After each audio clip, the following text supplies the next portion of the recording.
KBS 열린 토론.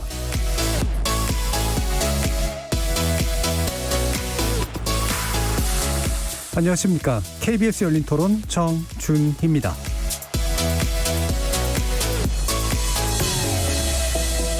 KBS 열린 토론 월요일에는 정치의 재구성으로 여러분을 만납니다. 어제였죠. 추미애 법무부 장관이 아들의 군복무 관련 논란에 대해 자신의 SNS를 통해 처음으로 구체적인 입장을 밝혔습니다. 법무부 장관으로서 검찰 수사에 영향을 줘서는 안 된다는 생각 때문에 그간 직접적인 언급을 삼가온 것이라 덧붙이기도 했는데요. 하지만 정치권에서의 공방은 오늘도 잦아들 기미가 보이지 않아서 정기국회에서의 대정부 질문을 구성하는 핵심 사안으로 떠오르고 있기도 합니다. 추 장관 아들의 군복무 관련 논란을 둘러싼 정치권의 공방, 그 뒤에 숨겨져 있는 정치권적 함의는 무엇인지 전반부 토론에서 살펴보겠습니다. 또 오늘부터 이어지는 대정부 질문과 함께 국회는 4차 추가 경정 예산안 심사와 처리를 놓고도 대립 중입니다. 특히 전국민 대상 통신비 지원안을 놓고 한바탕 바람이 불었는데요. 복지 논의가 이어질 때마다 반복되어온 이 포퓰리즘 논쟁, 그 실체는 무엇인지 짚어보겠습니다. KBS 열린 토론은 여러분이 주인공입니다. 문자로 참여하실 분은 샵 9730으로 의견 남겨주십시오. 단문은 50원, 장문은 100원의 정보 이용료가 붙습니다. KBS 모바일 콩, 트위터 계정 KBS 오픈, 그리고 유튜브를 통해서도 무료로 참여하실 수 있습니다. 시민 논객 여러분의 날카로운 의견과 뜨거운 참여 기다리겠습니다. KBS 열린 토론 지금부터 출발합니다. 살아있습니다. 토론이 살아있습니다. 살아있는 토론, KBS 열린 토론. 토론은 라디오가 진짜입니다. 진짜 토론, KBS 열린 토론.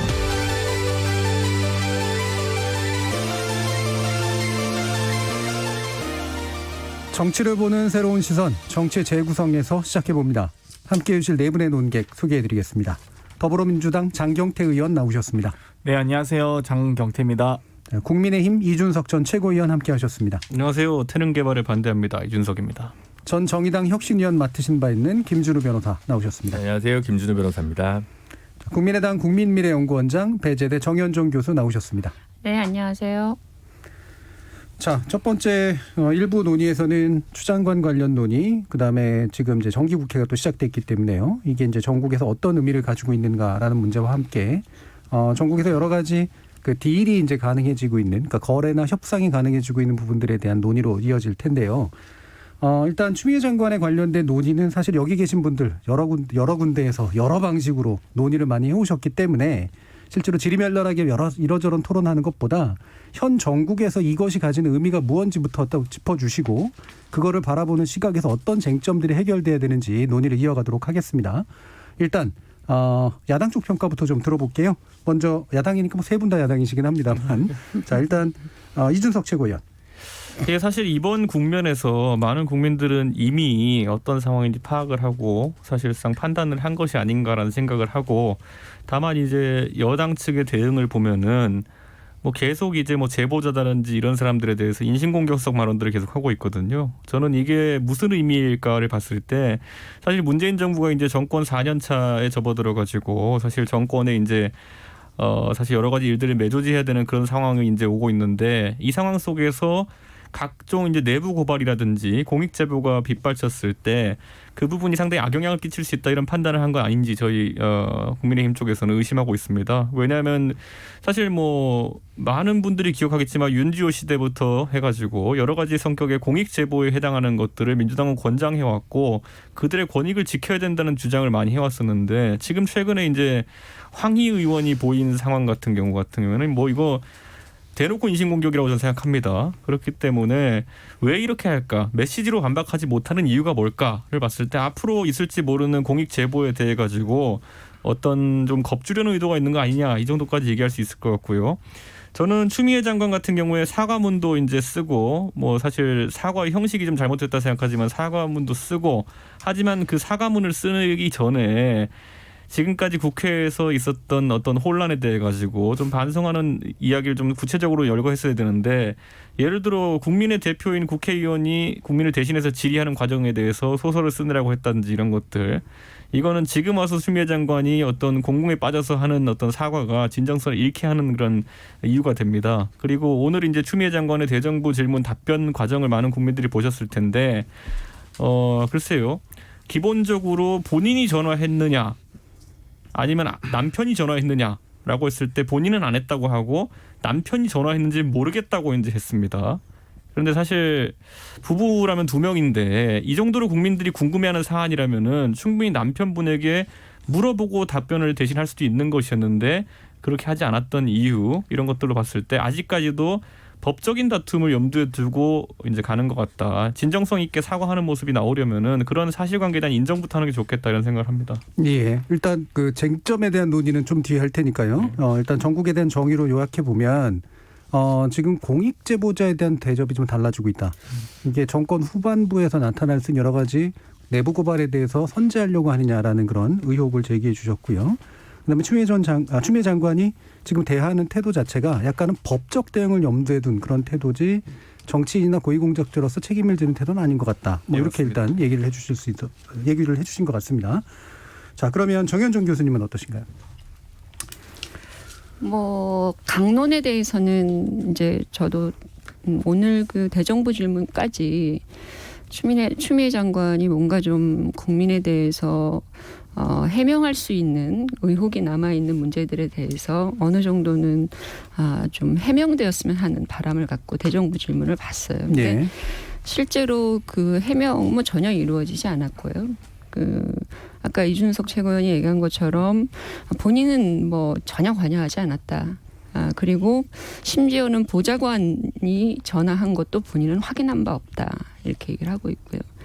그러니까 국민적인 의혹으로 이게 뭐 법적인 문제를 떠나서 국민들의 상식적 시선에서 보는 여러 가지 의혹들이 있잖아요. 뭐 사실은 군대 특혜 문제라든지 이런 것들은 국민들이 굉장히 민감하게 반응하는 소식이거든요. 네. 그런 만큼 장관으로서 어찌됐건 그 부분에 대한 성심성의껏 해명하는 그런 모습들 밝혀줄 수 있는 건 밝히는 것이 맞는 거라고 보여지고요. 네. 근데 그냥 일관적으로 모르세. 게다가 그 제기되고 있는 의혹 전부는 뭐 가짜 뉴스다. 뭐 이런 이야기까지 대정부 질문에서 하고 그런 모습들을 보면서 국민들이 오히려 더 답답한 부분들이 있다라는 것이죠. 네. 군대는 뭐 우리 모두가 인정하지만 가장 중요한 건 기강이 중요한 조직이잖아요. 기강이라고 하는 것은 공정성에서 근거해야 되는 거거든요. 네. 근데 지금 어찌됐건 이게 의혹 수준에 남아있지만 그런 특혜 의혹이 존재했다고 하면 만약에 존재했다고 하면 우리 군의 기강은 이미 많이 무너져 있는 것이다라고 보여지는 것이거든요. 예. 그래서 단순히 추미애 장관의 아들과 뭐 추미애 장관의 관계 그리고 그 문제를 떠나서 군 내부의 어떤 문제점들을 그대로 드러내고 있는 거 아니냐. 지난번에 조국 장관 사건 때는 사실은 교육계가 홍역을 치렀지 않았습니까? 예.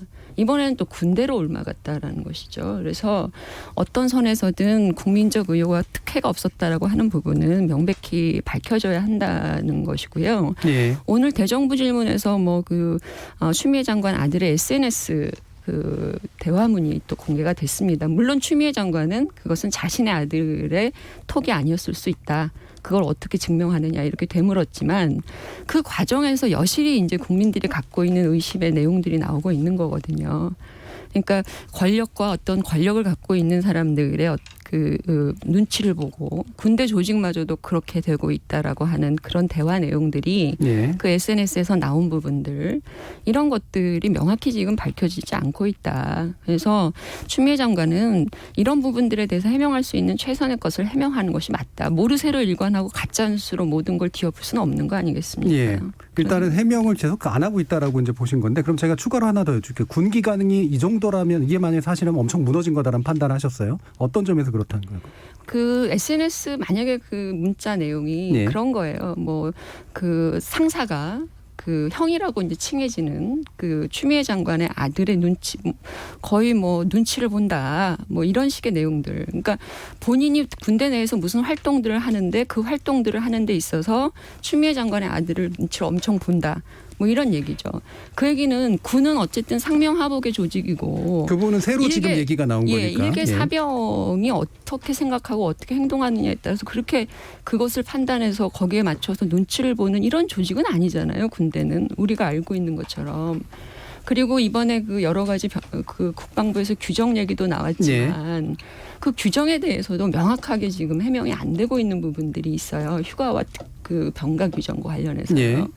그러니까 이런 부분들이 명확한 군대 내의 기강 구조 안에서 적용되지 않고 어떤 사람에게는 다르게 적용됐을 가능성들이 있다 그러면 그 자체로 군대 조직은 문제가 있게 되는 것이죠. 예, 알겠습니다. 일단 뭐 이따가 나중에 또 토론해 보고요. 군대가 망가졌다라는 판단까지 하셨기 때문에 그러면 일단은 여당 얘기는 좀 나중에 좀 들어보고요. 김준우 변호사님부터. 고위공직자가 연루된 친인척과 관련된 어떤 문제, 법적, 도덕적 비난에 관련 문제는 사실은 이제 실체가 좀 드러나는데 시간이 항상 좀 걸린 것 같습니다. 예를 들어 오늘 이제 윤미향 의원 기소가 이루어졌잖아요. 불구속 기소가. 근데 이제 뭐 검찰 뭐 한쪽에서는 검찰 부실 수사라고 얘기하시는 분들도 계시겠습니다만 어쨌든 일부 범죄에 대해서는 기소가 됐고 또 이제 뭐 아파트나 유학자금 관련해서는 소명이 됐다고 해서 무혐의 처분이 됐단 말이죠.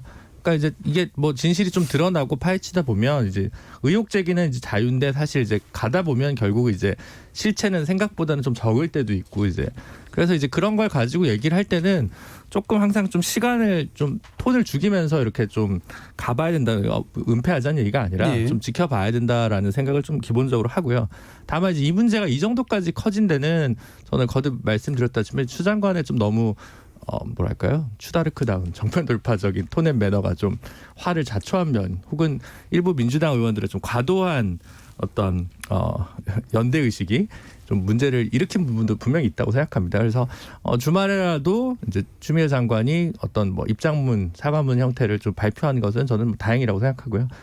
좀 더 일렀으면 좋지 않았을까라는 생각이 들고 검찰에서 뭐 성역 없이 수사를 할 부분은 수사를 해야 된다고 생각합니다. 근데 아직까지 밝혀진 바에 의하면 뭐 법조인 시각에서 봐서 그런지 모르겠습니다만 아직까지는 사과할 일이 돼 사퇴할 일인지는 저는 좀 약간 물음표가 있는 부분이고요. 근데 계속해서 이 문제가 이렇게까지 불거질 것이 세 가지 맥락에서 좀 봐야 될 것 같아요. 이게 뭐 국익에서 바람직하냐. 그리고 야당한테도 계속 이 문제만 가지고 얘기를 하는 것이 대한야당으로서의 면모를 지키는데 유효하냐. 좀 의문이 들고요.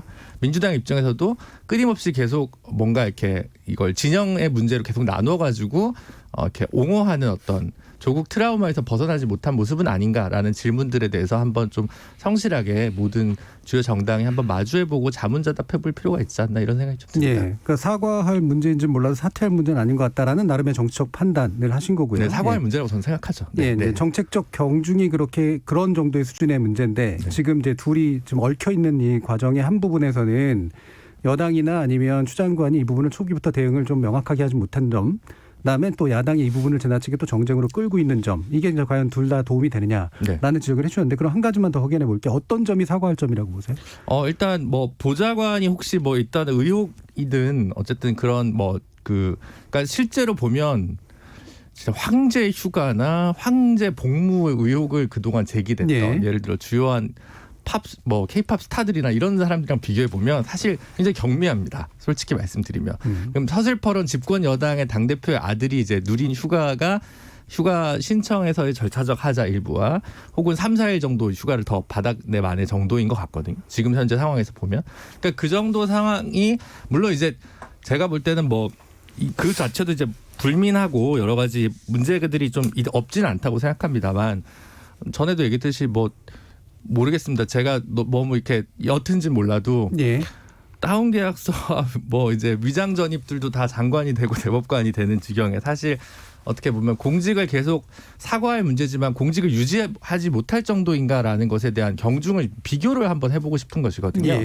그래서 그런 면에서 봤을 때는 전반적으로 물론 자식이 몸이 좀 불편했고 수술을 했었지만 이런 과정에서 조금 더 고위공직자의 자제답게 오히려 더 엄밀하게 처신했어야 되고 그러지 못한 부분들이 여러 부분이 있었다는 불민했던 부분에 대해서 정중히 사과하고 혹시 부족한 부분이거나 법적으로 처벌받을 것이 있으면 그건 받도록 하겠다라는 정도의 입장을 초기부터 내세우면서 했으면 좋지 않았을까라는 생각입니다. 자, 이제 장경태 의원 말씀 듣겠습니다. 그러니까 정말 이 시대에 어떤 부대에서 어디에서 근무하셨던지 간에 예비역 병장분들 정말 많이 고생하셨습니다. 그러니까 소위 3일 휴가 연장을 하기 위해서 어떤 사람이 멀쩡한 무릎을 수술하겠습니까? 이 문제를 마치 병역 기피인 것 마냥 끌고 가는 것 자체가 왜곡과 과장의 결정판이라고 보고요. 어찌되건 검찰 개혁의 반대를 위해서는 뭐 아무래도 추미애 장관이 다른 부처 장관이었으면 이 정도까지는 안 겪으셨을 텐데 정말 많은 분들이 이렇게 참 노력하고 계시구나 이런 생각도 들고요. 결국 딱 저희가 명확하게 고민해야 될 것 지점은 청탁의 유무와 이익의 결과입니다. 그런데 지금 청탁도 없었고요. 대부분 다 문의한 거였고 결과적으로도 그 어떤 문의에 대해서 사실상 뭐 어떠한 뭐 이익도 없었습니다. 그렇기 때문에 그런 것들이 지금 오늘 하루 종일 저도 대정부질문 보면서 정말 도돌이 표했던 것 같아요. 계속 묻고 확증 편향에 정말 의심에 약간 이런 쪽으로 보이는 정도로 제가 느껴질 정도였고요. 사실 다들 사병으로 군대 다녀오신 분들께서 아시겠지만 딱 사병은 두 가지만 명심하면 됩니다. 직속상관에게 보고를 해야 되고요. 두 번째는 이 지휘권을 가진 부대장의 지휘를 받으시면 됩니다. 그래서 이 부분에 대해서 명확하게 지금 뭐 문제가 있었다고 주장한 이모 대령과 현 병장 뭐 이모 대령 같은 경우는 40분간 뭐 교육했다고 했는데 그것도 아닌 걸로 나타나고 있고요. 현 병장 또한 뭐 23일 날 휴가를 연장했던 이 시기에 당직이 아니었던 지금 사실들이 밝혀지고 있습니다.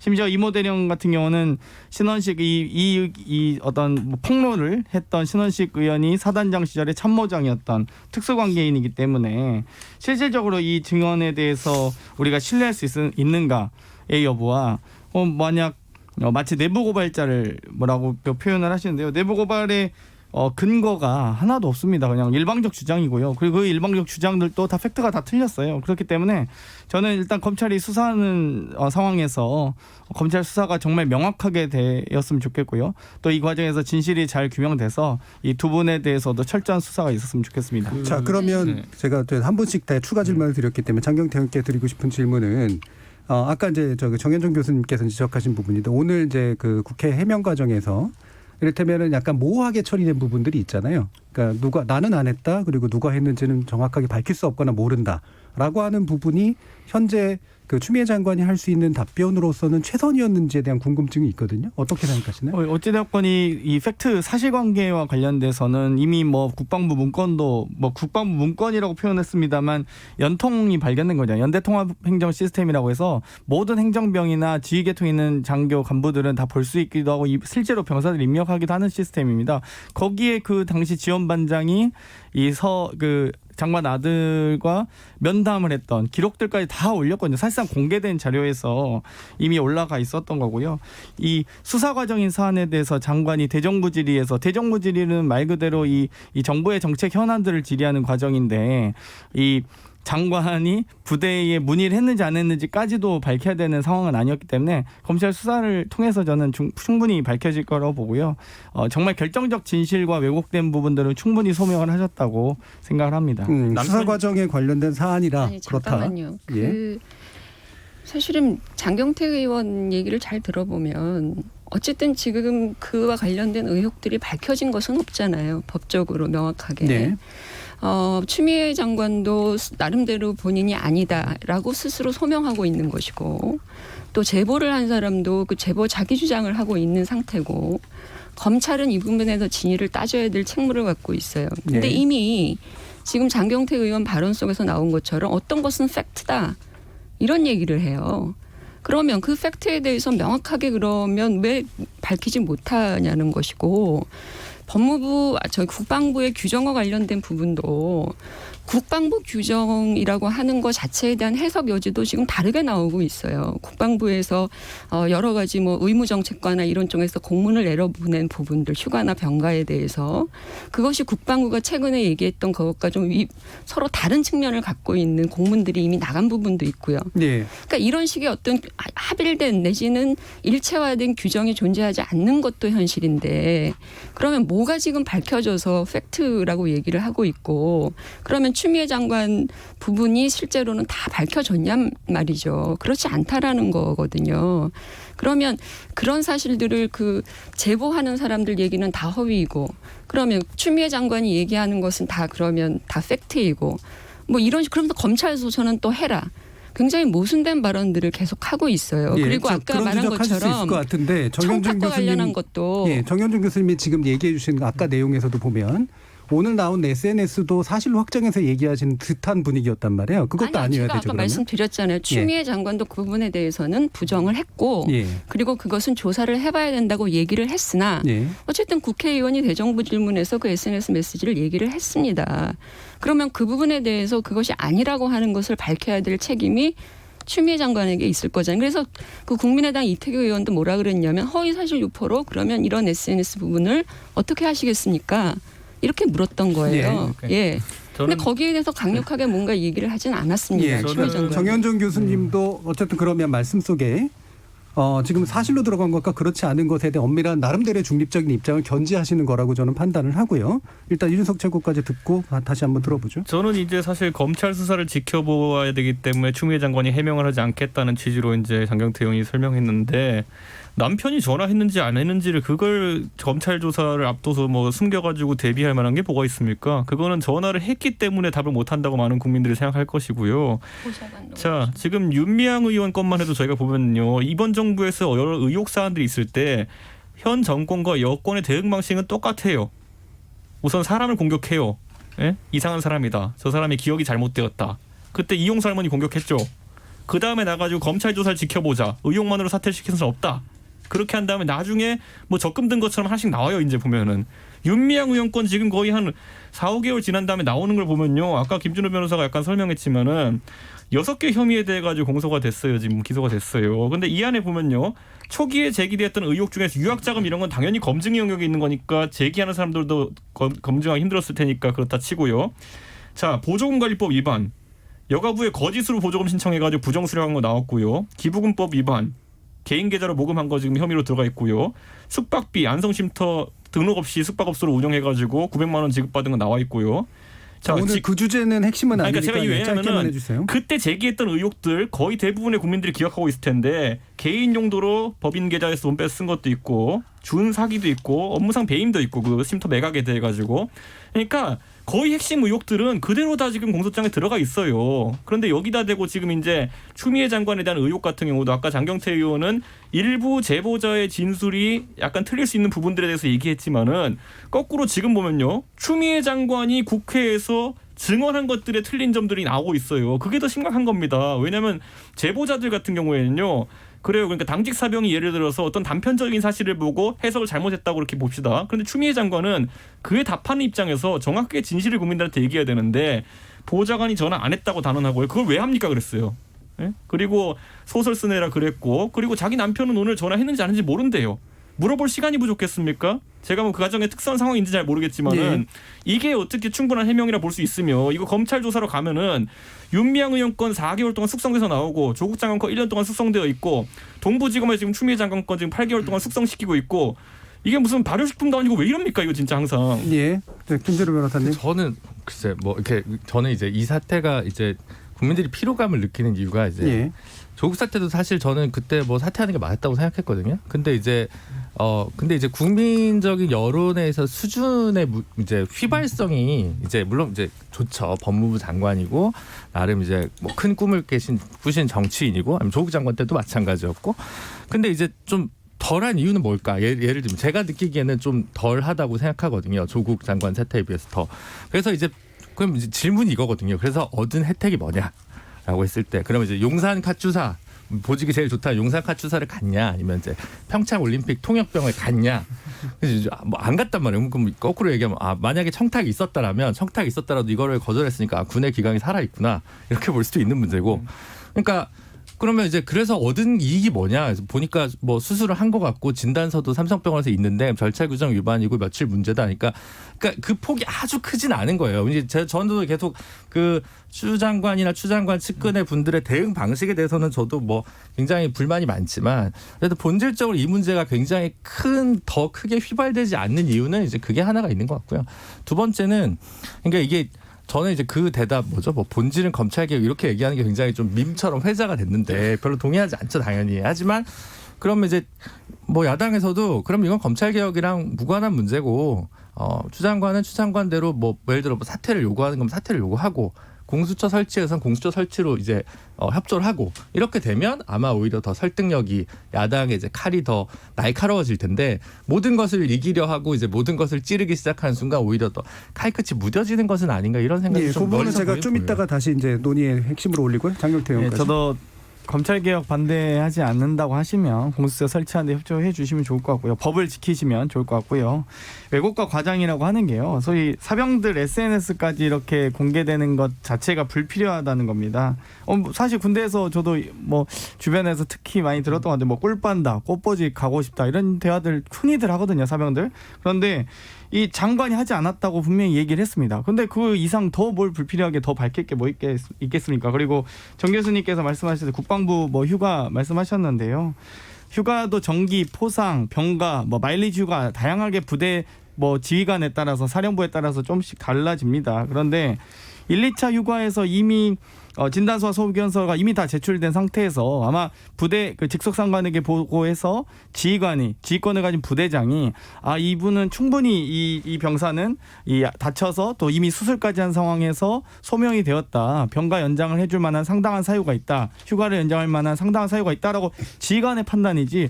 만약에 육군 규정으로 모든 규정을 하면 가장 가까이에 있는 분들의 판단이 가장 맞습니다. 이 각 하급 부대의 각각의 이 부대의 행보관, 네. 중대장, 대대장의 판단들이 가장 맞거든요. 이 부대장들의 지휘권을 무시하기 시작하면 군대가 어떻게 유지됩니까? 그러니까 군대 그렇게 하면 유지 안 그만 됩니다. 됐고요. 예, 이제 이 논의를 또 계속하면은 자꾸 질질 끌려 들어가니까 바로 이 문제로 이어를 해보죠.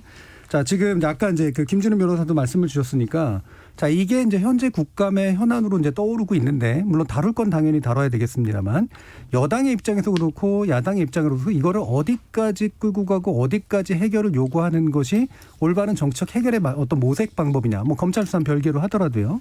자, 이 부분에 대해서 나름의 안들이 좀 있어야 될 것 같아요. 어떻게 가는 것이 올바른 방향이고 해결 방향이라고 보느냐. 이 부분 들어볼게요. 이 부분은 김준우 변호사님부터 들어볼게요. 제일 어려운 거를 제일 먼저 물어보시네. 저는 이제 뭐 이번 주까지는 정치적 공방의 대상이 될 것 같은데요.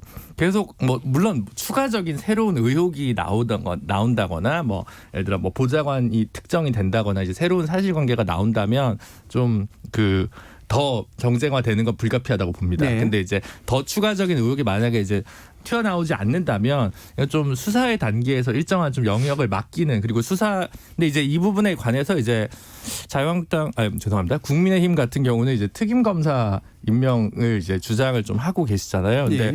저는 그게 적절한 방식인지는 좀 법령상 좀 뭔가 불일치하는 것. 물론 이제 동부지검 검사의 그 수사 과정에서 뭔가 누락했다는 의혹 때문에 이제 그 문제를 제기하신 건 이제 알겠는데 근데 이 사안 자체가 특검까지 가는 건 사실 좀 세수 낭비인 것 같은데 어쨌든 야당에서 우려하는 수사의 독립성을 좀 지킬 수 있는 방식에 좀 수를 내고 그 정도 선에서 그다음 수사 결과를 기다리는 방식으로밖에 좀 이 안을 그러니까 이게 지금 계속 국정 아젠다에 1, 2, 3에 들어갈 문제라고는 전 도저히 생각이 안 들어서 그런 예. 거거든요. 이 문제를 봉합하는 게 누구한테 유리하고 불리하고가 진영론적인 문제가 아니라 국가적 차원에서 별로 그렇게 중요한 문제가 아닌 것 같아서 저는 그러면 필요하다면 이제 특별한 그런 수사부를 설치하도록 하고 그 시기 일정한 시기까지 반드시 이제 결과를 내도록 하는 그런 정도의 어떤 모습을 좀 보여주는 게 그나마 유일한 여야가 합의할 수 있는 방법이지 않을까라는 생각을 해보고 일단 있습니다. 그러니까 새로운 의혹들이 특별하게 제기되지 않으면 네. 검찰 안에서 좀 더 독립적일 수 있는 특별한 수사부 정도로 해서 수사를 맡기고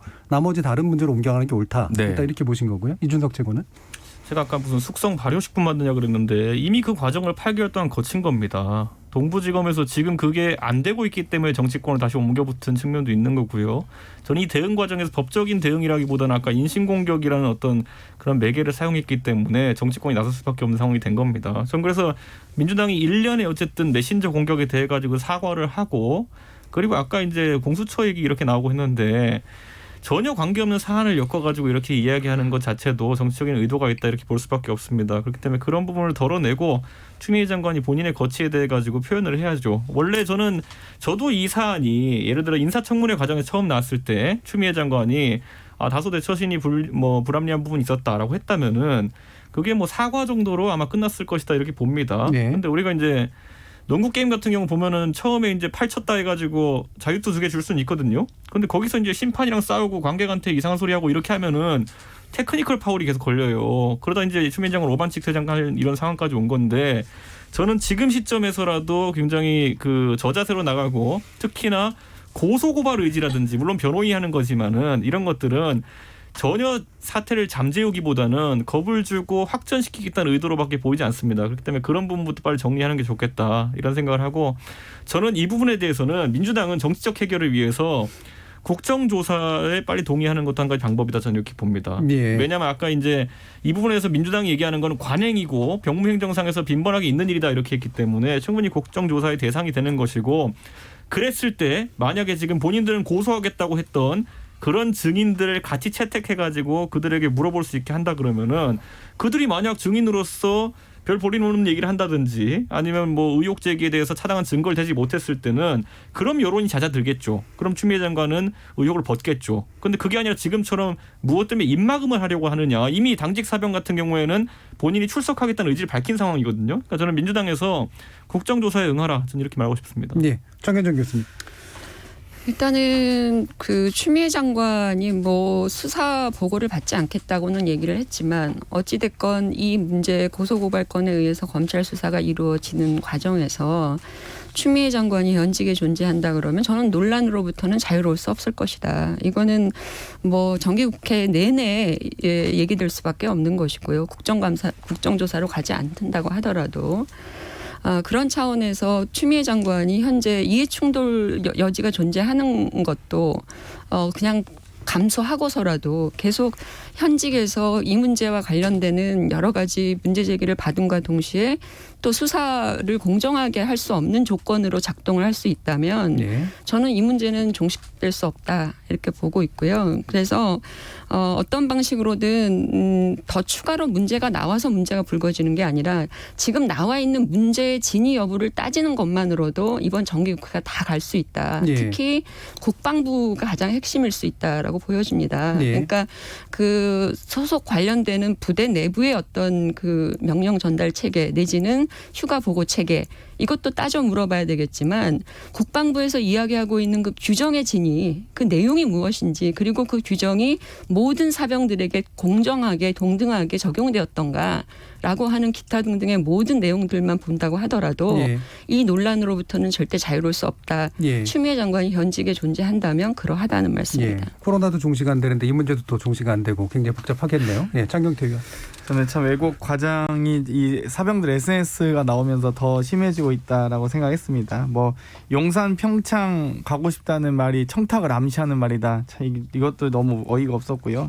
어찌됐건 사병으로 군대에 가서 전역까지 했는데 병가 기록까지 스스로 증명해야 되는지 모르겠습니다. 대한민국 어머니 모든 분들이 아들들 정말 몸 건강히 다치지 말고 않고 제대했으면 좋겠다. 전역했으면 좋겠다. 이 마음 한 가지인데 아들이 군대 가서 무릎까지 수술했는데 그거를 휴가 3일 연장하는 게 엄청난 청탁이고 또 그 과정에서 문의하는 과정에서 권력이 사용됐습니까?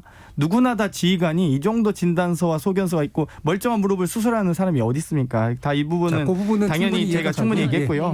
또 여기서 국정조사 자꾸 이야기하시는데 병사의 보통 이제 병가 기록이나 의료 기록 보통 1년 정도 보관을 합니다. 의정부 카투사부대 해체됐잖아요. 미군 기지 이전을 통해서. 그러면 미군도 그러면 법무부 장관이 해체한 겁니까?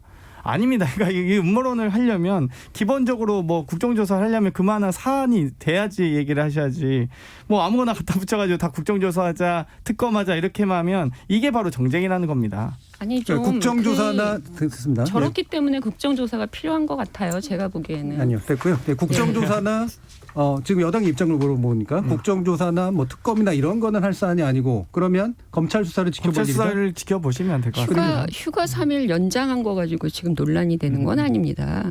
아니, 밝혀진 실체가 없잖아요. 아니 밝혀진 실체 문제가 아니라 밝혀내야죠. 충분히 네. 검찰이 수사하고 휴가 있어요. 3일 그리고 문제를 지금 문제 삼고 있는 건 검찰이 아니에요. 법무부 장관을 아마 네. 철저하게 수사할 겁니다. 걱정 마십시오. 여기 오늘 지금 얘기한 것보다 더 구체적인 얘기들 딴 데서도 또 많이 나왔으니까요. 이미 들으시는 분들이 많이 아시는 분들입니다. 그래서 입장들 여당 야당의 기본적인 해법들에 대해서 들은 거고요. 관련해서 한 가지만 더 물으면서 일부 좀 맞춰야 될 것 같은데 지금 이제 그 여당에서는 이른바 패키지 딜을 지금 고민하고 있는 상태예요. 아까 아마 이준석 최고께서 이게 지금 같이 엮을 문제냐 이런 식의 얘기를 하신 것 같은데 공수처, 특별감찰관, 북한인권재단 관련해서 이게 서로 여당과 야당이 잘 주장하고 있는 부분들을 섞어서 한번 다 같이 묶어서 처리해보자 이런 식의 제안인 것 같은데 이준석 최고는 지금 그 부분이 별로 바람직하지 않다고 보시는 거죠? 저는 공수처장에 대해서는 많은 국민들이 야당은 불안감을 가지고 있다. 왜냐하면 공정하게 운영되지 않을 것에 대해서. 그렇기 때문에 저도 몇 번 얘기한 적 있지만은 야당이 신뢰할 수 있는 인사 또는 야당 추천으로 공수처장을 임명하자라는 얘기를 하고 있습니다. 그런데 여기에다가 패키지로 야당이 안 받을 거니까 얹은 게 뭐냐면 특별감찰관 제도예요. 그럼 특별감찰관을 누가 또 추천하느냐? 여당이 추천하겠죠. 그러니까 이건 뭐냐면은 야, 니네 짜장면이 싫어 그럼 우리가 짬뽕까지 먹을게. 뭐 이런 거거든요. 지금 보면은 뭐 본인들이 둘 다 먹겠다는 건데 우리한테 짬뽕 준다는 것도 아니고 본인들이 짜장면 짬뽕 둘 다 먹겠다는 게 무슨 이게 패키지 딜입니까? 하나 먹을 거 2개 먹다는 얘기지 이게.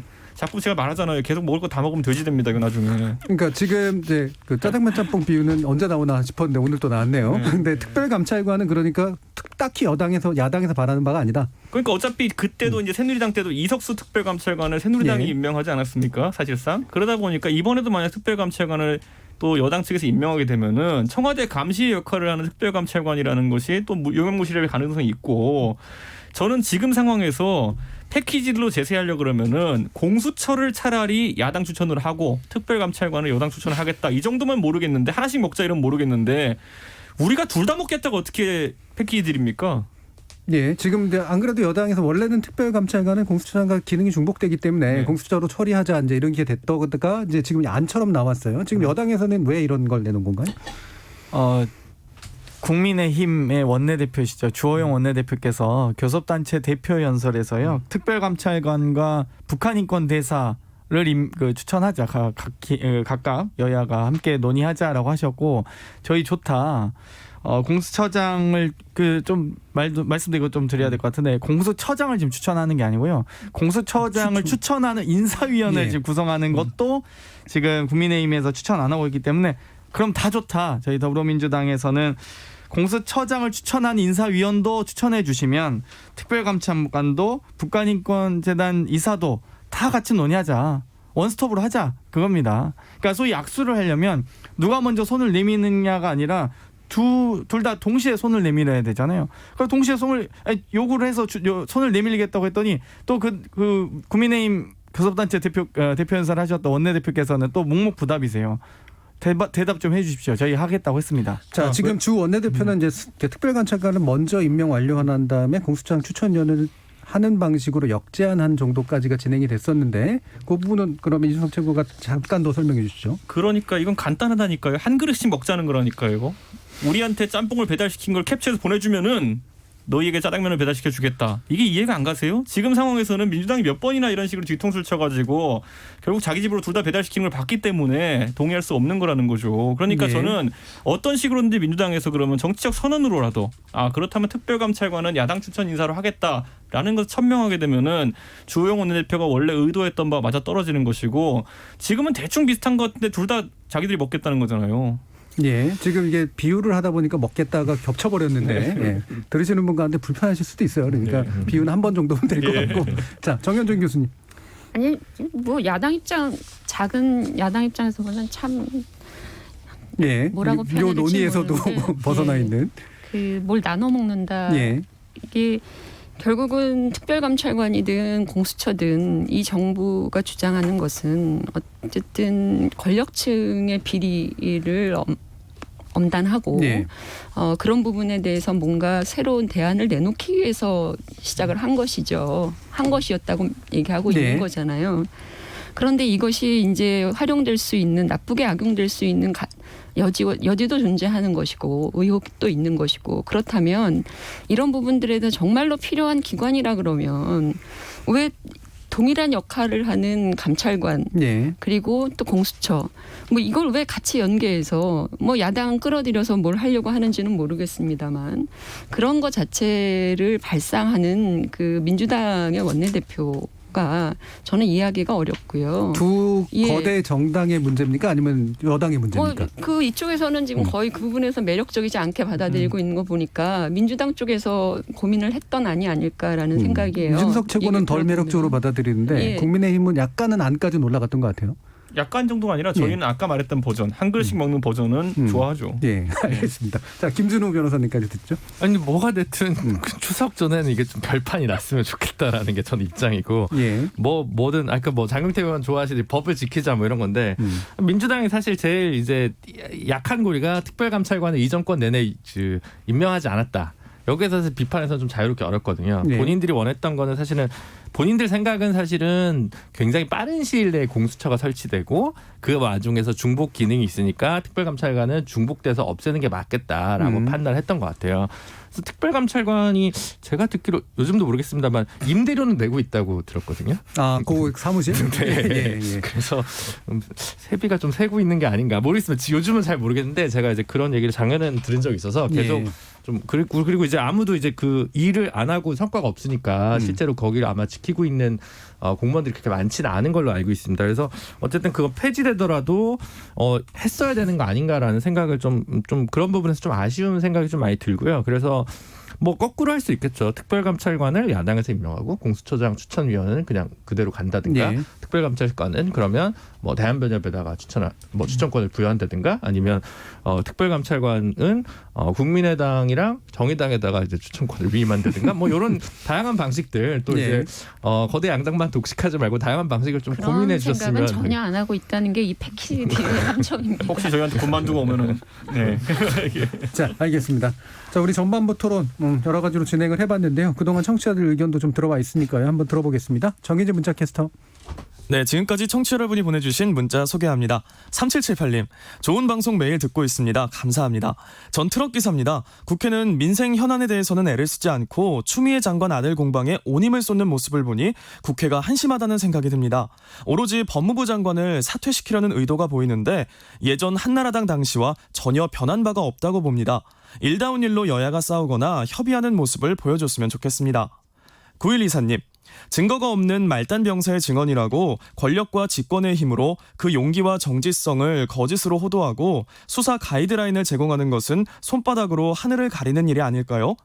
7579님, 정치권에서는 더 이상의 공방을 그만하시고 검찰 수사 결과가 나온 후에 이야기를 하든지 말든지 해야 합니다 해주셨고요. 오윤재님, 오늘 법무부 장관에 대한 제1야당의 질의 내용과 수준을 보면서 참 유치하다는 생각이 들었습니다. 공개적으로 피의자를 신문하는 듯한 광경이었습니다.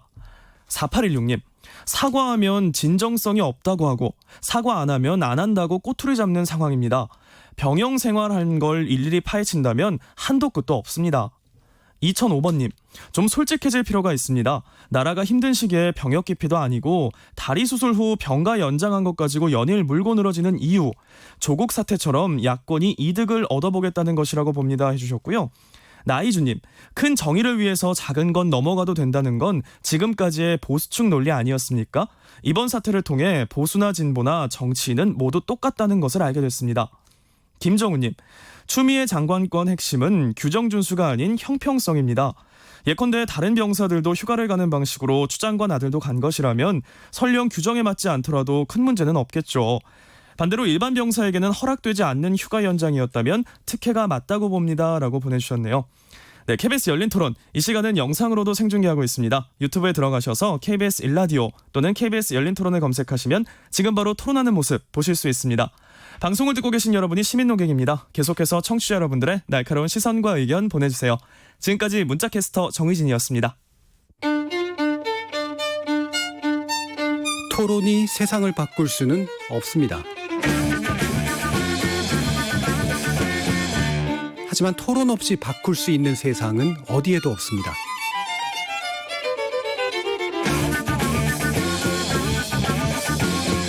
세상의 선한 변화를 갈망하는 당신. 정답이 아니라 질문의 힘을 믿는 당신. 우리 KBS 열린 토론에서 만납시다.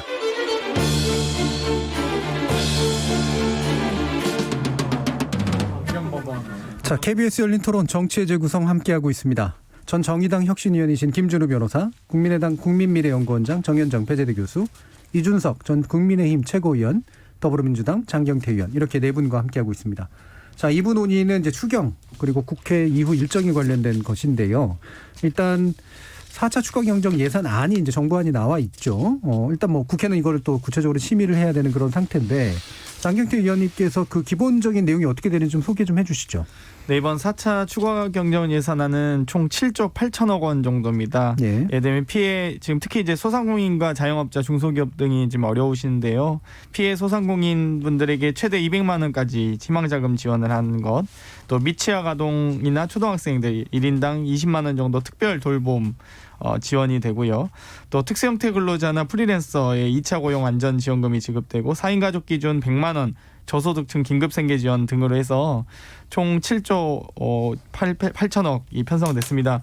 그중에 가장 중요한 게 제가 보기엔 소상공인과 중소기업 긴급 피해 지원인데요. 이 3조 8천억이 편성되어 있는데 전체 소상공인의 86% 291만 명의 자금 지원이 있을 예정입니다. 그렇기 때문에 지금 참 이 2월부터 4월에 있었던 코로나 위기에 이어서 지금 저희가 세컨 위기가 한 10월 정도로 예상을 했었는데 가을 정도 접어들어서 할 줄 알았는데 이 8.15 정광훈 집회 이후에 좀 빨리 오면서 다시 한번 이 좀 어려움에 빠지신 분들을 위해서 긴급하게 추경을 편성하게 됐습니다. 예, 일단 지금 방금 강조해 주신 것처럼 7조 8천억 정도 되는 것 중에 이제 소상공인 자금 지원이 가장 좀 큰 부분을 차지하고 있고 이게 이제 그 긴급하게 어려운 분들을 위해서 좀 두텁게 하겠다라고 하는 것의 핵심 내용인 것 같은데 보니까 이제 업종별 약간의 차등이 있네요. 일반 업종 100만 원, 집합금지 업종 200만 원, 그다음에 집합 제한 업종 150만 원. 뭐 이게 이제 받으시는 분들이 이게 충분히 도움이 되는 금액일지 모르겠습니다만 일단 이 부분에 신경을 쓴 것 같은데 그럼 한 가지 좀 여쭐게.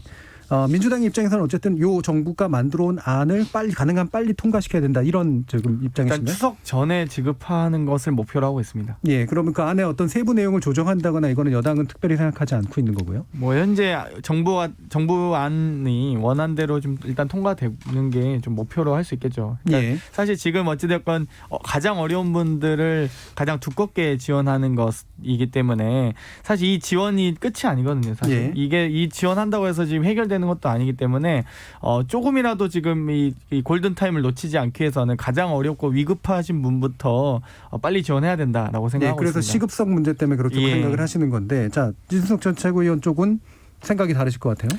그러니까 이제 민주당 쪽에서는 무조건 원안대로 통과시키자라는 입장을 지금 고수하고 네. 있는데 저희 당의 이제 오늘 허은하 의원실에서도 이제 살펴보면서 문제점을 지적했는데 지금 가장 국민들이 관심 많고 비판 여론이 센 것이 저는 통신요금 지원 부분이라고 생각하거든요. 그런데 이 안에 보면은 이제 그 사업 예산이 9,280억 원 정도 이렇게 배정되어 있는데 여기에 허은하 의원실에서 오늘 발견한 게 뭐냐면은 이거 하는 데만 통신비 감면 지원 임시센터라는 걸 새로 설치해가지고 거기에 9억 4,600만 원을 투입하겠다는 예산이 들어가 있어요. 그런데 이게 뭔가 봤더니만은 상담 안내 지원 콜센터 44명을 고용하고 사무공간을 임대하는데 1억 3천 쓰고 지원 대상을 검증하는데 2억 2천을 쓰고 이렇게 하는 거거든요.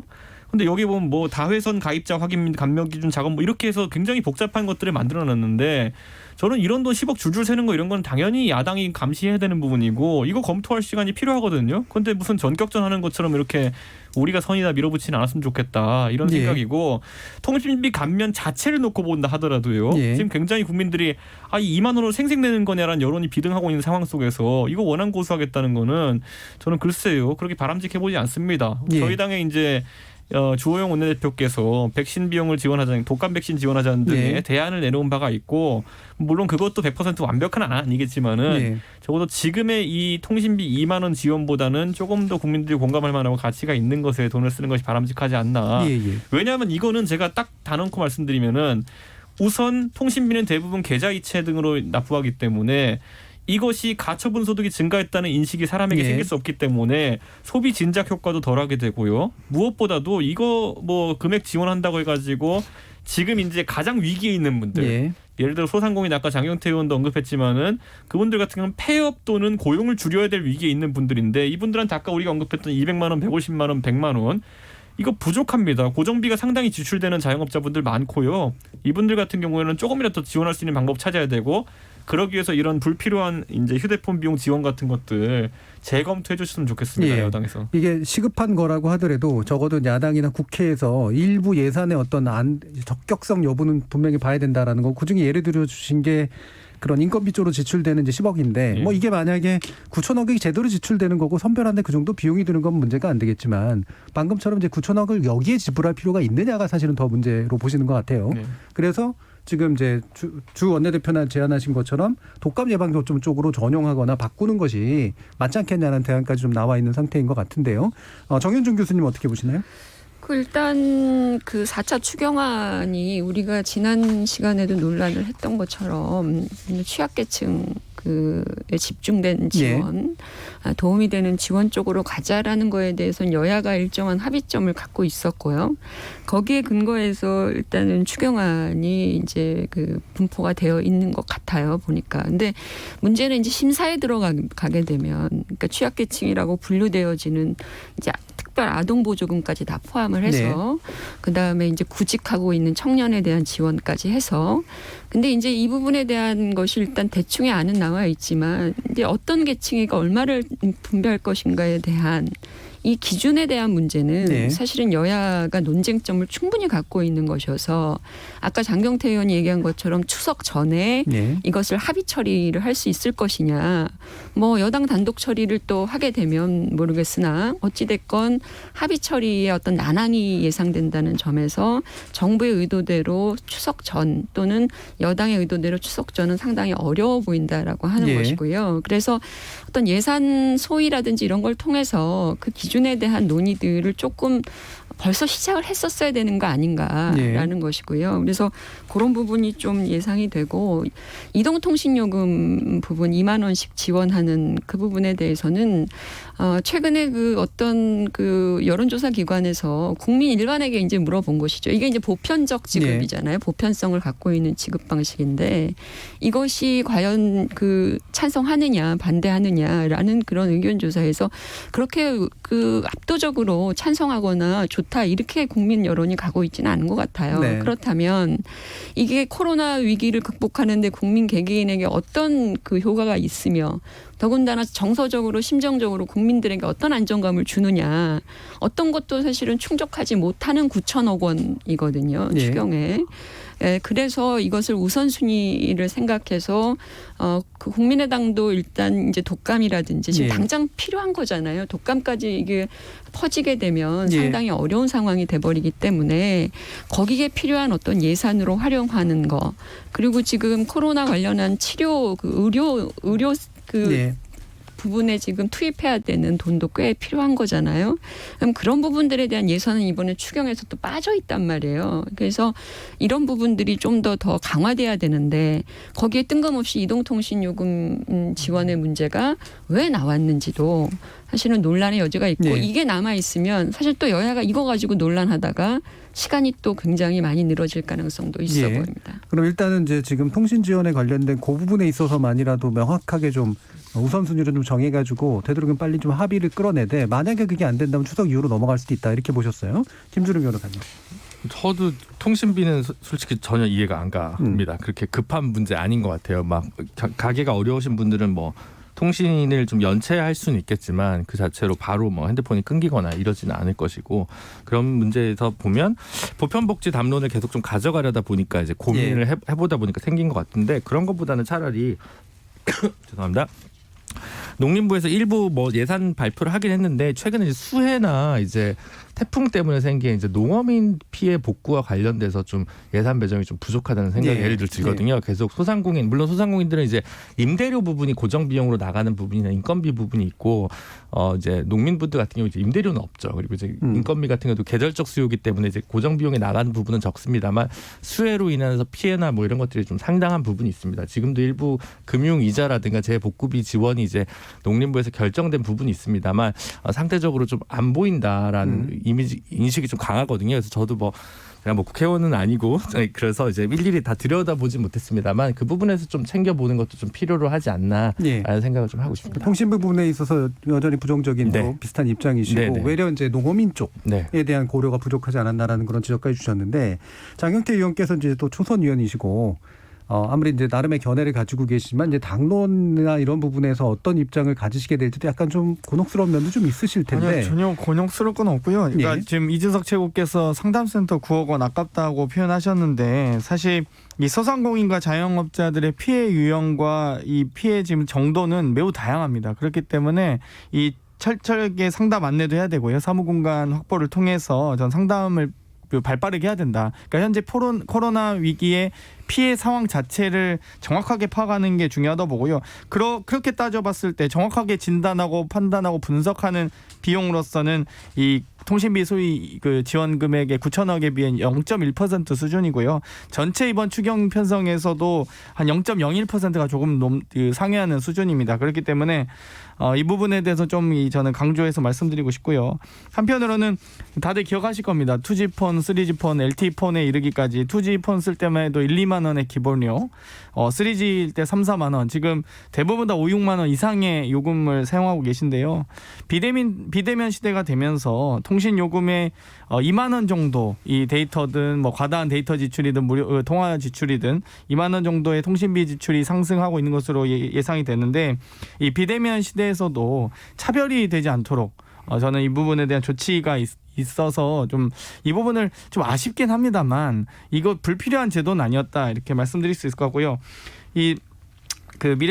국민의힘에서 나왔던 독감 백신에 대한 지원, 이건 정말 모르고 하신 얘기입니다. 독감 백신은 외국 편의점에서 사오는 게 아니고요. 이 타미플루라고 하는 독감 치료제를 수개월 전에 주문해서 사야 되기 때문에 지금 예산을 증액한다 해도 살 수가 없습니다. 치료제하고 백신은 다르지 않나요? 그렇죠. 좀 다르긴 한데요. 그래서 이번에도 저희가 올해 추경을 통해서 600만 명분을 이제 추가로 확보하기도 하는데 1,900만 명에게 지금 접종할 예정이고요. 유료 접종분을 포함해도 이미 2,900만 명분, 거의 3천만 명의 우리 대한민국 인구 5천만 아니겠습니까? 그중에 2,900만 명분을 이미 확보하고 있다. 정부는 충분히 독감 백신에 대해서는 이미 준비를 하고 있기 때문에 요즘 그래도 일 열심히 하고 있습니다. 대한민국 정부. 그렇기 때문에 걱정 안 하셔도 된다고 말씀드리고 독감 백신을 확보하는 부분하고 그 계획은 충분히 있는 걸로 알고 있는데 그거를 무상으로 이제 하자라는 그런 의견이시잖아요. 그리고 처음에 제가 이제 장 의원이 이제 대해서 세목에 대해서 잠깐 착오가 있었던 것 같은데 아까 콜센터라고 하는 부분이 그 9억 5천 가까운 예산이 어디 지출되는 거냐면은 통신요금 지원할 때 한 사람이 여러 회선을 가지고 있는지 선별하기 위해 가지고 콜센터나 상담센터를 만들고 DB 작업을 해야 되기 때문에 그 정도 비용이 추계된다. 그래서 저는 아까 진행자 말씀하신 것처럼 이 통신비 지원이라는 것 자체가 방식 자체로도 굉장히 난잡한 방식이다. 저는 이런 표현을 하고 싶은 것이고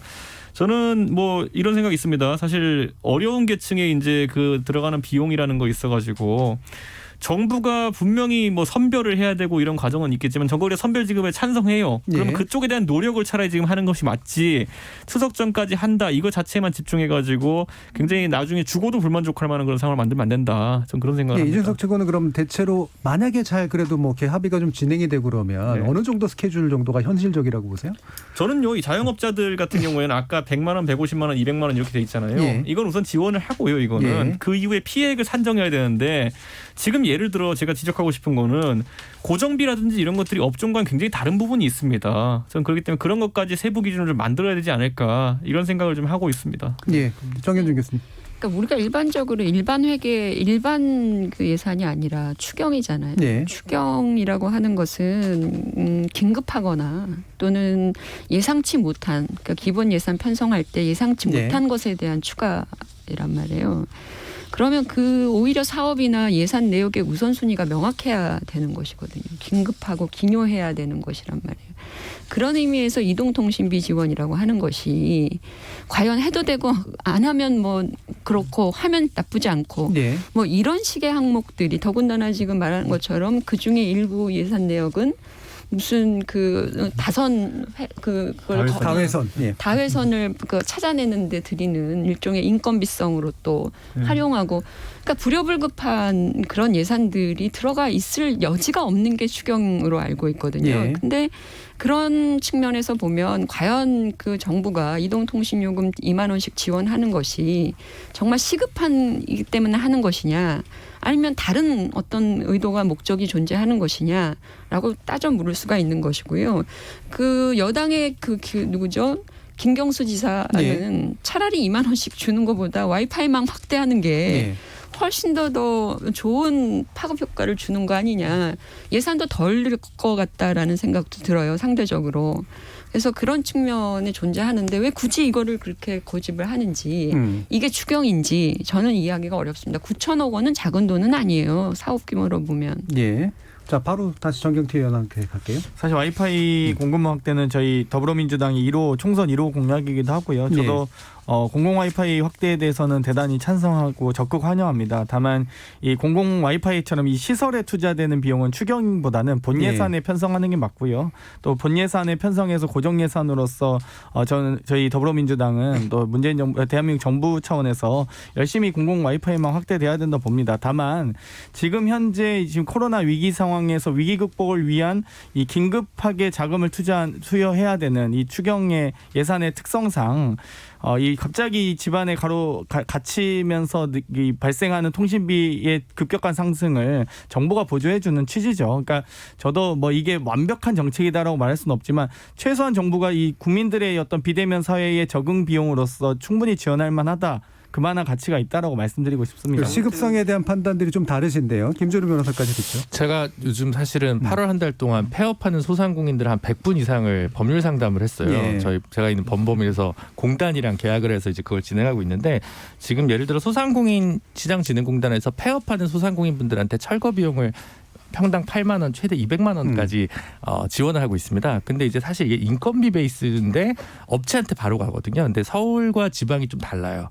그다음에 오히려 큰 업장일수록 단체 손님이 사라져가지고 사실은 또 위기에 몰린 경우가 있거든요. 그래서 철거 비용 지원 한도를 조금 올려주면 어떨까라는 생각을 저는 차라리 하거든요. 그런 부분들이 조금 더 왜냐하면 이제 망해가는데 아무도 권리금도 안 주고 이제 시설까지 망가져서 나가야 돼서 사실 이제 그 또 폐업하는 소상공인 분들의 가슴에 멍이 많이 들고 있습니다. 그래서 그런 부분들이 좀 더 우선순위가 아닐까라는 생각을 개인적으로 하고 있습니다. 제가 마지막 한 조금만 더 하면요. 지금 이제 저는 아까 진행자께 말씀하신 것처럼 결국에는 보편성 지원에 대한 어느 정도 욕구가 있다라 판단하고 정부에서 이제 2만 원 지원 카드를 꺼낸 것 같은데 저는 초기부터 이게 참 1차 재난지원금과 이것이 비교되는 것 자체가 정부에는 불리할 것이다 이런 얘기를 했었는데 왜냐하면 그 당시에는 지금보다 코로나로 인한 경제 위기가 더 심하지 않았음에도 불구하고 그때 20만 원 줬다는 거예요. 거의 인당.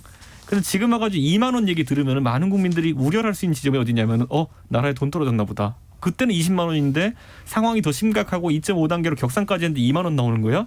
뭐 이렇게 판단할 수 있는 부분이고 저는 그런 관점에서도 봤을 때 보편 지원에 대해 가지고 너무 강박관념을 가질 필요는 없다. 그걸 풀지 못하다 보니까 이번에 2만 원이라도 국민께 드리자라는 뭐 전 선의에서 나왔다 봅니다. 하지만 대조가 너무 되다 보니까 오히려 국민들한테 안 좋은 시그널이 갈 수 있다는 생각을 합니다. 그러니까 보편성에 대한 걸 어떻게 보완을 하려다 보니까 생긴 약간 엇박자다라고 이제 보시는 그런 측면이 있는데요.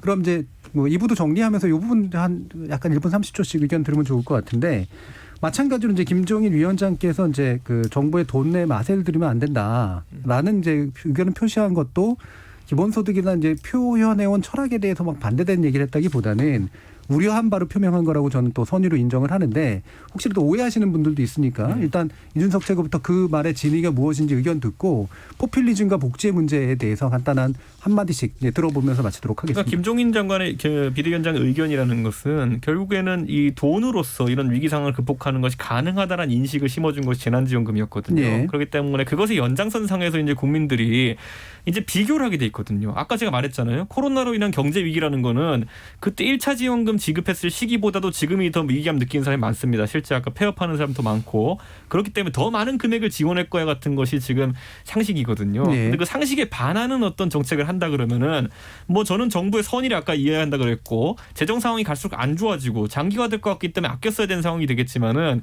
한 번 이미 그 1차 지원금을 기준으로 삼았던 국민들 입장에서는 지금 나오는 금액이 불만족스러워 만족스러울 수 있고 또 반대로는 아까 말했듯이 액수가 줄어들게 되면은 불안하게 느낄 수도 있고 네. 그렇기 때문에 김종인 비대위원장도 그것을 초월하는 형태의 어떤 대안을 마련해야 되는 것이고 또는 그게 안 된다면 아까 말했듯이 장기화가 된다면 국민들한테 허심탄회하게 얘기할 필요도 있고 네. 아까 말했던 예를 들어 2만 원 지급이라든지 이런 것들은 너무 그런 어떤 구호에 집착할 것이 아니라 조금이라도 아껴가지고 장기화되는 상황에 대비할 수 있게 한다든지 전 정부의 솔직함이 어느 때보다 필요한다 이렇게 저는 보는 것이고 지금 선의보다는 글쎄요 이것을 극복할 수 있는 솔직함이 더 중요한 이런 상황이 될 봅니다. 선의보다는 솔직함이 중요하다. 예. 그러니까 쉽지 않은 문제라고 하는 것을 공유할 수 있는 상태로 그럼 와야 좀 된다. 국민들이 이해할 수 있다 이렇게 봅니다. 저는. 예, 장경태 의원. 저는 김종인 비대위원장이 항상 기본소득 도입의 필요성을 강조해 왔습니다. 그런데 국민은 한번 정부의 돈에 맞들이면 거기서 떨어져 나가려고 하질 않는다라고 하셨어요. 사실 기본소득에 대한 필요성을 얘기했던 게 다 거짓이었다는 게 드러났다고 보고요. 소위 기본소득을 적선이라고 생각하시는 것 같아요. 국민은 거지가 아닙니다. 적선이라고 생각하는 것 같다. 그러면 이제 모순적인 발언이다라고 일단 판단을 하신 거네요. 예, 김준호 변호사님. 모순적으로 보이는 건 맞는 것 같고, 네. 근데 뭐 저나 뭐 정의당도 그렇고 사실 보편복지에 대해서는 완전 찬성인데 그 경로가 기본소득이냐에 대해서는 물음표가 있어서 네. 사실 뭐 기본소득 자체에 대해서 저는 이렇게 완벽히 이렇게 동의하는 건 아니거든요. 오히려 뭐 기본적인 인권을 존중하기 위해 무엇이 필요하고 정부가 무엇을 해야 될 것이냐가 논쟁이지 그 경로가 반드시 기본소득이어야 될 필요는 없다고 생각합니다. 다만 이제 국가가 책임을 지든가 아니면 국가 공동체에서 지금은 조금 더 여유 있는 사람이 이제 책임을 져야 되거든요. 만약에 지금 현재 사태가 뭐 6개월, 1년 더 간다면 정말 뭐 어떤 사태가 벌어질지 알 수가 없거든요. 그럼 정부가 이제 누딜 하는데 뭐 굉장히 급진적으로는 사실 뭐 긴급 경제명령을 해서라도 예를 들어 임대료를 모두 동결한다든가 예. 뭐 어떤 그런 수준의 수가 나오지 않으면 사실 국가 부채를 기반으로 한 베이스는 어떤 한계가 부딪힐 것 같고요. 그런 부분에서 과감한 정책을 내보이는 정치를 좀 바라지 않을까 국민들이 그런 생각을 해봅니다. 뭐 반드시 임대료 동결을 원하는 국민들이 예, 대다수라는 얘기는 아니고요. 네네. 강한 사례를 들어주셔서 이 와중에 혁명을 꿈꾸십니까? 이게 김준호 변호사 뭐 임대료 동결 요구해 뭐 이런 식의 또 보도 나올지 모르겠습니다. 정현정 교수님. 시간이 저도 주어지네요. 예. 그러니까 질문이 그거잖아요. 복지 정책과 파퓰리즘 예. 문제. 거기에 이제 기본소득은 보편적 복지를 상정하죠. 그러니까 근데 저는 우리가 너무 오랜 시간 동안에 우리 체급은 그런 체급이 아닌데 보편적 복지에 너무 많은 복지적 방점을 찍어오고 그러다 보니까 이게 포퓰리즘 논란으로 가게 되고 그런 상황이 된 것 같아요. 제가 알고 있는 상식에서 보편적 복지가 가능한 조건은 딱 두 가지거든요. 국민들 서로가 빈부의 격차가 거의 없는 경우. 그런 경우에 공동 서비스를 제공해서 국민의 삶의 질을 높이는 뭐 그럴 수 있고 두 번째는 지난 시간에도 말씀드렸지만 국민의 세 부담률이 50% 이상인 나라 네. 그런 나라에서 그런 조건을 갖춘 조건에서만 사실은 보편적 복지를 할 수 있는 게 맞아요. 단 국가 재정이 허락하는 한 그러하다는 겁니다. 네. 근데 우리는 그 어떤 조건도 만족하지 않아요. 빈부격차는 더 심화되고 있고 양극화는 더 심화되고 있고 더군다나 이 증세에 대해서는 사실은 과감하게 추진을 해본 적이 거의 없고 네. 뭐 이런 와중에 계속 보편적 복지를 강조하니까 이것은 국가 곳간도 동나는 일이지만 사실은 미래에 대한 대안도 찾기 어려운 것이라서 예. 저는 보편적 복지 담론은 기본소득을 포함해서 보편적 복지 담론은 바람직하지 않다. 예. 복지 정책의 기조를 전환해야 된다. 그렇게 보고 그러니까 있습니다. 증세를 포함한 조세 부담이 높여져야만 보편적 복지가 실현 가능하다. 이거는 충분히 아마 동의가 될 텐데 양극화가 심한 나라에서는 안 된다가 아니라 아니요. 양극화가 심하지 않은 나라에서. 그러니까 아는 나라에서만 가능하다. 근데 네. 이거는 보편적 복지를 해서 그거를 메꿔야 된다라는 논의하고도 연결되지 않나요? 아니죠. 그러니까 이 보편적 복지라고 하는 것은 예. 그 사람이 갖고 있는 소득 수준이나 이런 거 상관없이 일정한 금액들을 제공받는 거잖아요. 예. 그리고 국민들이 어찌 보면 균일한 복지 서비스를 갖는 거잖아요. 차등 없이. 그러나 못 사는 빈부격차가 심한 경우에는 저소득층의 어려운 사람들은 사실은 더 많은 것들을 집중적으로 예. 요구하는 것이잖아요. 예. 근데 그 부분이 완충되거나 메꿔지지 않은 상태에서 그 평이한 보통의 어떤 동일한 서비스라고 하는 예. 거는 의미가 예. 없는 것이 돼버린다는 예, 얘기죠. 알겠습니다. 보편적 복지에 대해서 약간 컨셉이 조금씩 다른 측면들이 있어서요. 그 부분 오늘은 뭐 다 얘기할 필요는 없을 것 같고 말씀 잘 들었습니다. 자, 오늘 토론 함께해 주신 국민의당 국민미래연구원장 정현정 교수, 이준석 전 국민의힘 최고위원, 정의당 혁신위원이셨던 김준우 변호사, 그리고 더불어민주당 장경태 의원, 세 분 모두 수고하셨습니다. 감사합니다. 감사합니다. 저는 내일 저녁 7시 20분에 다시 찾아뵙겠습니다. 지금까지 KBS 열린 토론 정준이었습니다.